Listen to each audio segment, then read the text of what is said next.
Olá, pessoal, tudo bem? Estamos aqui de volta com a segunda parte da nossa videoaula, né, sobre superfícies regulares e gráficos. Nessa parte, nós vamos falar sobre alguns exemplos de superfícies regulares, incluindo gráficos. Primeiro, vamos relembrar a definição do que é uma superfície regular, que nós vimos na outra parte. Então, essencialmente, a gente quer trabalhar com uma superfície não como uma aplicação pura e simplesmente, mas como um objeto no R3 que vai satisfazer alguns requisitos. Então, essa superfície regular ela vai ser um subconjunto do R3 se para cada ponto desta superfície existe um aberto V no R3 com P nesse aberto, e esse P também tem que estar na superfície, e uma aplicação X que leva um aberto U do R2 nesse V interseção S aqui, tá certo? Bom, e aí essa aplicação, lembrando que essa aplicação é para cada ponto da superfície, ela tem que satisfazer três condições. A primeira, essa aplicação ela tem que ser diferenciável. A segunda, ela tem que ser um homeomorfismo, ou seja, ela tem que ser contínua, bijetora com inversa contínua. E a condição 3 é que para cada ponto neste aberto, a aplicação diferencial de x em Q ela tem que ser injetora. Cada aplicação x que satisfaz essas condições, ela é denominada uma parametrização ou um sistema de coordenadas locais e uma vizinhança desse ponto P. E V interseção S, ela é denominada uma vizinhança coordenada de S em P. Então, vamos ao primeiro exemplo. Nós vamos mostrar que a esfera com centro na origem e raio 1 é uma superfície regular. Qual é a ideia? A ideia é a gente encontrar aplicações cujos traços consigam preencher essa esfera. Vamos começar a pegar leve. Eu vou pegar uma aplicação que não vai cobrir a esfera toda, mas apenas uma parte. Eu vou chamar essa aplicação de X3+. Essa X3+, ela vai pegar um aberto U e esse aberto aqui vai ser um disco aberto no plano com centro na origem e raio 1. E ela vai levar nessa parte aqui da esfera, que vai ser a metade aberta dessa esfera, que a gente vai chamar de S2, acima do plano XY, tá certo? Então, essa aplicação ela pega cada UV dentro desse disco e leva em UV raiz quadrada de U menos U ao quadrado mais G ao quadrado. Então, a imagem dessa aplicação ela vai ser essa metade aberta da esfera que eu falei para vocês. Como essa aplicação ela vai cobrir apenas a metade aberta superior, né? Diga-se de passagem, então a gente pode entender essa parte da esfera como sendo a interseção da esfera toda com o semi-espaço superior. O que é o semi-espaço superior? É o conjunto de todos os pontos do R3 em que a coordenada Z é positiva. Então, a gente pode escrever a imagem de U dessa forma, né? Então, esse semi-espaço superior, ele é um conjunto aberto no R3. Então, ou seja, a gente conseguiu escrever a imagem de U como sendo a superfície interseção um aberto do R3. A gente vai mostrar que esta aplicação que a gente escolheu, ela é uma parametrização de S2 sobre S2 interseção, né? Esse semi-espaço superior. Ou seja, a gente vai mostrar que a X3+, vai satisfazer aquelas três condições da definição de superfície regular.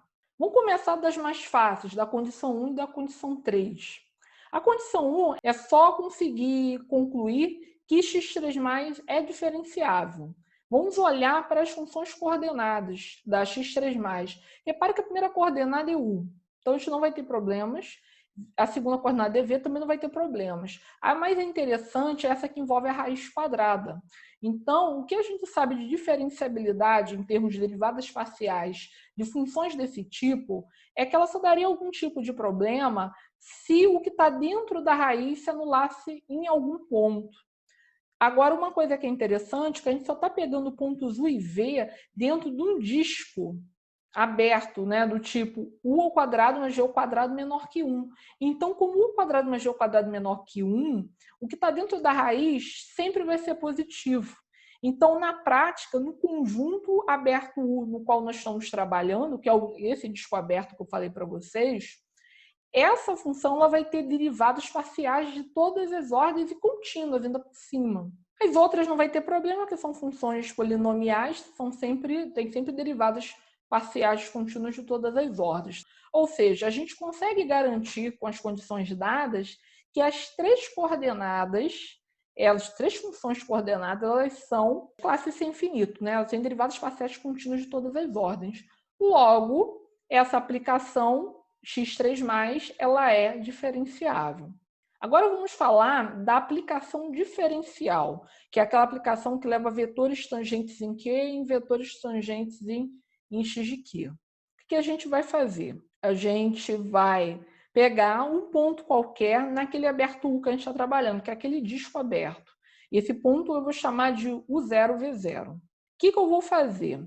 Eu não vou me preocupar com toda a matriz jacobiana. Eu vou me preocupar apenas com um dos determinantes menores, né? Então, ou seja, eu vou simplesmente mostrar para vocês que esse determinante menor aqui, que é formado apenas pela primeira e segunda linhas daquela matriz jacobiana, ela vai dar exatamente o que? O determinante da matriz identidade. É só você observar que essa derivada em relação a U dá 1, essa derivada em relação a U dá 0, essa aqui em relação a V dá 0 e essa em relação a V dá 1. Por isso que você consegue gerar essa matriz, e o determinante dessa matriz é 1, e esse determinante dessa matriz sendo 1, obviamente é diferente de 0. Ou seja, a gente conseguiu mostrar que um dos determinantes menores, né, de ordem 2, é diferente de 0. Né? Então, consequentemente, essa aplicação diferencial ela é injetora em Q. Só que repare que não há nada de especial nesse Q. Então, nesse caso aqui, para tudo que é em U, isso aqui é verdade. Então, conseguimos concluir que a diferencial em Q ela é injetora para todo Q em U. Então, agora falta só a condição 2 mesmo. A condição 2 é aquela que a gente vai justificar por que x3+, de fato, ela é um homeomorfismo. A continuidade a gente não precisa se preocupar, porque a aplicação original ela é diferenciável. Com relação à abjetura, bom, sobre a abjetura a gente não se preocupa, porque eu já coloquei de propósito contradomínio igual conjunto imagem. Né? A gente já tinha discutido no início que essa aplicação ela cobria a metade superior aberta daquela esfera. Então, com relação à injetividade, a gente pode ver de duas formas. Uma, por conta que, quando você está trabalhando com um gráfico, né, de uma determinada função, então realmente você vai ter sempre uma correspondência 1 a 1. Então, essa é uma maneira de enxergar a questão. A outra a gente pode fazer algebricamente. Então, dados 2 pontos lá em U, né, de maneira que a imagem seja igual, a gente vai mostrar que os pontos eles vão ter que ser iguais. Ou seja, você não tem 2 pontos diferentes em U cuja imagem seja igual. É isso que a gente vai mostrar aqui. Então, você pega 2 pontos em U em que isso aconteça. Se isso acontecer, por consequência, você vai ter a igualdade nas imagens em cada ponto, como está aqui. Certinho? E, ao fazer isso, você chega à conclusão que necessariamente o 1 vai ter que ser igual ao 2 e V1 vai ter que ser igual a V2. Ou seja, você pegou 2 pontos cuja imagem era igual e você chega que o ponto vai ter que ser o mesmo, não vai poder ser pontos diferentes. A condição 3 dentro da 2, né, ou seja, verificar se a inversa dessa aplicação ela é contínua, né, que é só isso que falta. É só observar o seguinte, o que faz a aplicação original? Ela pega pontos UV lá no disco e leva em pontos UV raiz de 1 menos U ao quadrado mais G ao quadrado. O que vai fazer? Ou seja, ela levanta pontos do disco em pontos naquela metade superior da esfera. O que vai fazer o inverso disso? Ele vai pegar pontos da esfera e vai fazer uma projeção vertical em pontos daquele disco, ou seja, vai devolver cada ponto daquela metade superior da esfera, né, no disco. Então, nessa devolução, ela vai pegar pontos desse tipo e vai jogar para cá. E quando você faz isso, no fundo o que você está fazendo é uma restrição dessa projeção que está aqui. Existe uma aplicação, né, que vai de R3 a R2, que é essa projeção, que pega pontos x, y, z em x, y. Repare que quando você pensa na inversa dessa aplicação, é o que você está fazendo. Você está pegando pontos daquela metade superior da esfera e está devolvendo para o disco. Então, você está projetando no plano de novo. Então, na verdade, a inversa dessa aplicação ela é a restrição dessa projeção π. Só que essa aplicação projeção ela é uma aplicação contínua, né? Então, se você olhar coordenada a coordenada, ela é formada por funções contínuas, né, no R3. Por consequência, a restrição de aplicações contínuas é contínua. Então, você conseguiu mostrar que a inversa desta aplicação, ela é contínua. Com isso, você mostrou que essa aplicação é contínua, ela é bijetora e que a inversa ela é contínua. Consequentemente, você acabou de mostrar que essa aplicação é um homeomorfismo. Aí vocês podem pensar, já acabou, professora? Não, ainda não. Lembra que essa aplicação ela cobre apenas uma parte dessa esfera. Vamos colocar esse desenho para ficar mais fácil. O que a gente acabou de colocar é que a x3+, ela cobre a metade superior aberta dessa esfera. Aí você pode pensar, já sei, vou pegar uma segunda aplicação parecida que cubra a metade inferior. Tudo bem. Aí, será que duas aplicações são suficientes para cobrir essa esfera? Lembra de uma coisa, a gente está definindo essas aplicações em discos abertos. Então, infelizmente, essa linha do equador ela fica descoberta. Quando você cobre em cima e embaixo, você deixa a linha vermelha descoberta. Quando você pega algum tipo de aplicação similar que cubra a parte esquerda da esfera, vamos dizer, o hemisfério esquerdo e o outro hemisfério direito, você conseguiu cobrir boa parte dessa linha vermelha, mas ainda assim você tem esse ponto aqui, que é a interseção da vermelha com a verde descoberta, esse ponto na frente e outro atrás. Então você precisa ainda de um terceiro tipo de aplicação que cubra a esfera pela frente e outra por trás, porque aí finalmente você consegue cobrir todos os pontos que estavam faltando. Então tudo isso que eu falei para vocês está resumido aqui. Eu estou pegando outras parametrizações similares a essa. Então, eu estou chamando de x1, mais ou menos, as que tem essa cara aqui. Então, essa x1, mais ou menos, são aquelas parametrizações, né? Na verdade, pode ser mostrado que são parametrizações que cobrem a parte da frente da esfera e a metade da frente e a metade de trás, sempre metades abertas.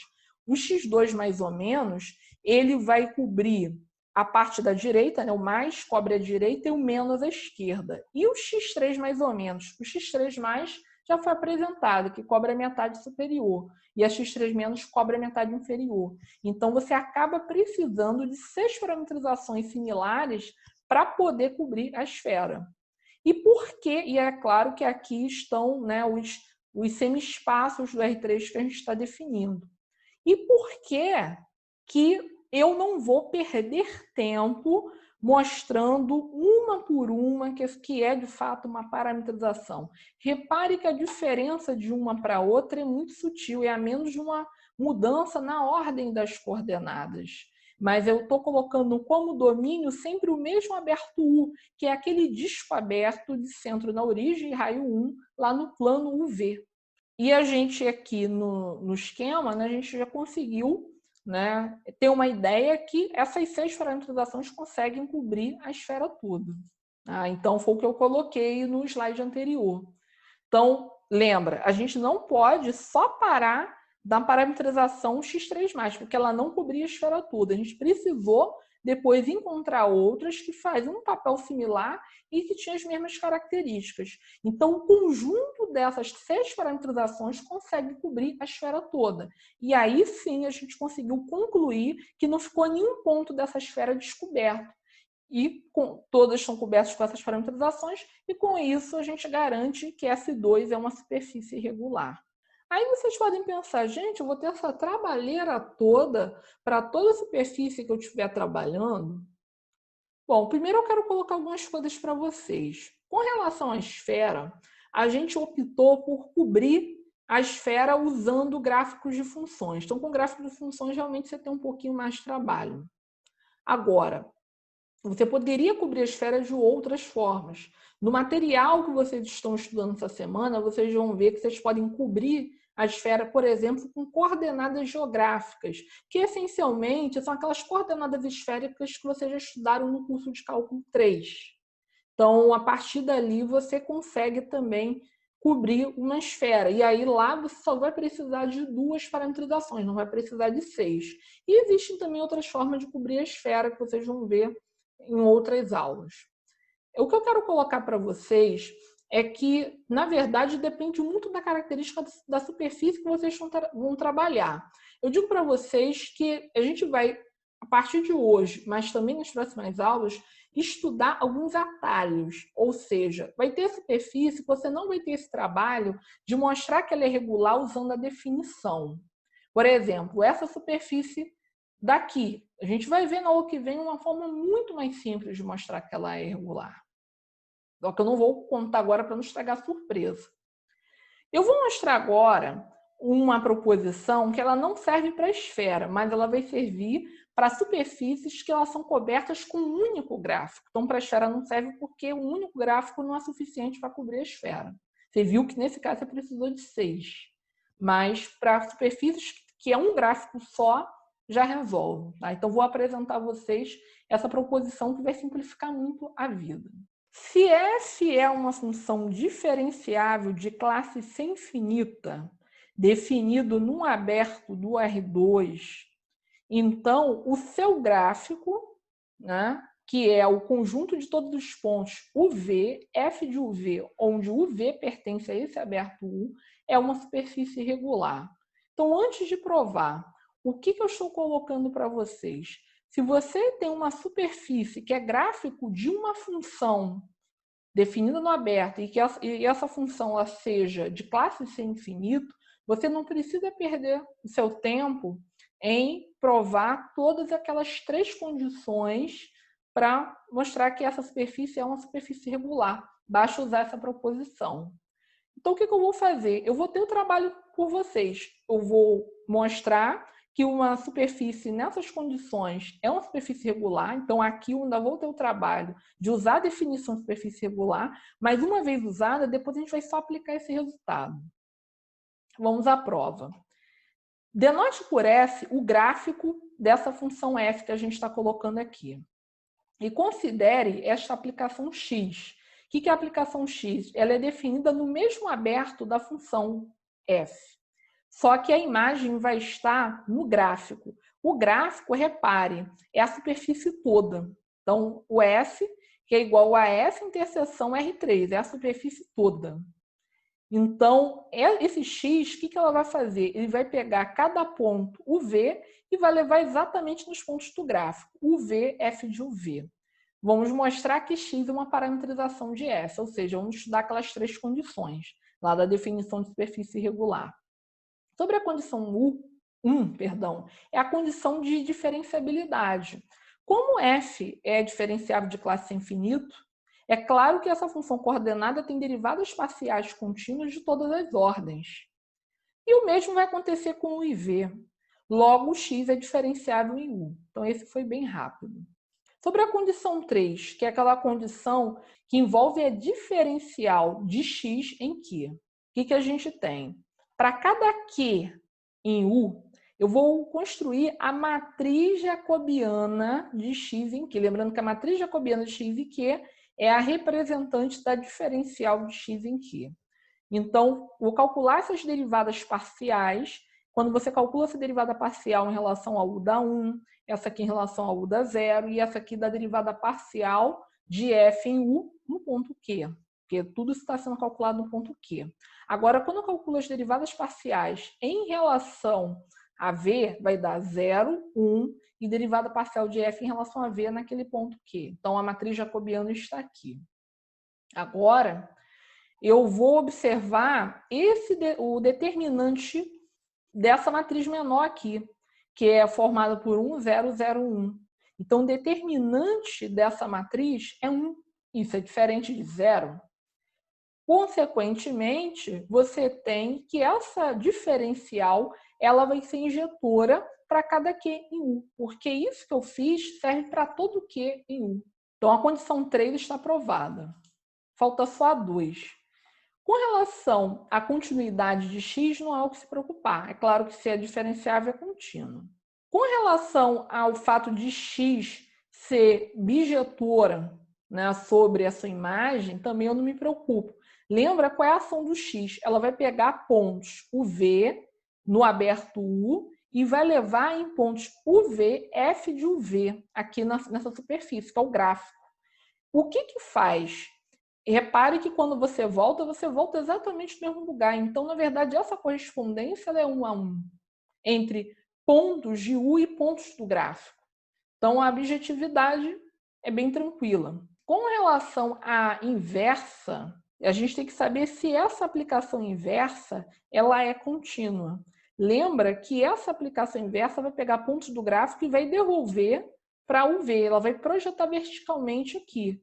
Quando você faz essa projeção vertical, no fundo você está fazendo a restrição dessa aplicação π, que leva a pontos no R3 do tipo XYZ em pontos do R2 XY.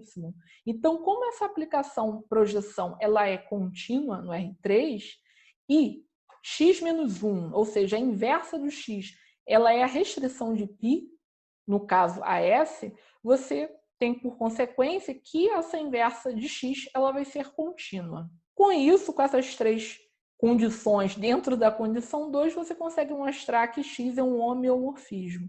E aí, consequentemente, S é uma superfície regular. Ou seja, de hoje em diante, se vocês estiverem trabalhando com um gráfico de uma determinada função diferenciável de classe sem infinito, definida no aberto, não precisa ter esse trabalho que eu tive agora. Basta usar a proposição 1 para poder mostrar que se trata de uma superfície irregular, se satisfizer essas condições. Eu coloco no exemplo 2 o plano π. Esse plano π, ele satisfaz essa equação aqui. AX mais BY mais CZ igual a D, de maneira que A, B, C e D são constantes reais, mas C é diferente de zero. Eu vou mostrar para vocês que esse plano π é uma superfície irregular. Se vocês observarem atentamente, como C é diferente de zero, você consegue isolar esse Z. Você consegue reescrever essa equação como Z igual a D menos AX menos BY sobre C. Com isso, eu posso entender esse plano como sendo um gráfico desta função. Então, tudo que eu vou fazer é verificar se essa função ela é diferenciável de classe sem infinito sobre algum aberto do R2. Na verdade, como você definiu o plano π dessa maneira, os x e o y e z estão no R3. Consequentemente, x e y estão no R2. Ou seja, eu vou pegar com aberto o próprio R2. Então, vou construir uma função f com domínio no R2, que é aberto nele mesmo, com imagem R, que para cada ponto x, y do R2 eu associo a essa expressão. E essa expressão lá veio justamente da equação desse plano. Obviamente, f é de classe sem infinito. Repare que essa expressão ela envolve uma função polinomial de duas variáveis, do qual nós sabemos que suas derivadas parciais elas sempre existem, são sempre contínuas em todas as ordens. Além disso, π é um gráfico desta função. Então, isso já é suficiente para mostrar a superfície π, que é este plano, é uma superfície irregular. Então, basta usar a proposição U para isso. Não precisa verificar aquelas condições de superfície irregular. Apresento a vocês um segundo exemplo, que é o exemplo de um paraboloide elíptico, dado por essa equação aqui. Nós vamos mostrar que é uma superfície irregular. É só vocês observarem que esse paraboloide elíptico é o gráfico desta função que está aqui, definida no R2, com imagem R, de maneira que, para cada xy R2, você associa essa expressão. É só olhar na maneira como foi definido esse paraboloide elíptico. Então, nós vamos mostrar que f é de classe sem infinito. Na verdade, a gente nem vai ter trabalho de mostrar. É só observar que a expressão aqui de f ela envolve o quê? Um polinômio de grau 2, né, mais de duas variáveis. E funções polinomiais de várias variáveis, elas têm sempre derivadas parciais contínuas em todas as ordens. Isso mostra que f é de classe sem infinito. Então, como f é de classe sem infinito e esse paraboloide elíptico é gráfico dessa f, logo pela proposição 1, esse paraboloide é uma superfície regular. Como de costume, sei que vocês estão indo bem na disciplina, mas não discutem. Não entrem no clima de já ganhou. Leiam os textos, façam todas as atividades solicitadas. Se tiver GeoGebra, lista de exercício, o que tiver na plataforma, venha tirar suas dúvidas e não deixe para a última hora. E no mais, um abraço, bons estudos e até a próxima.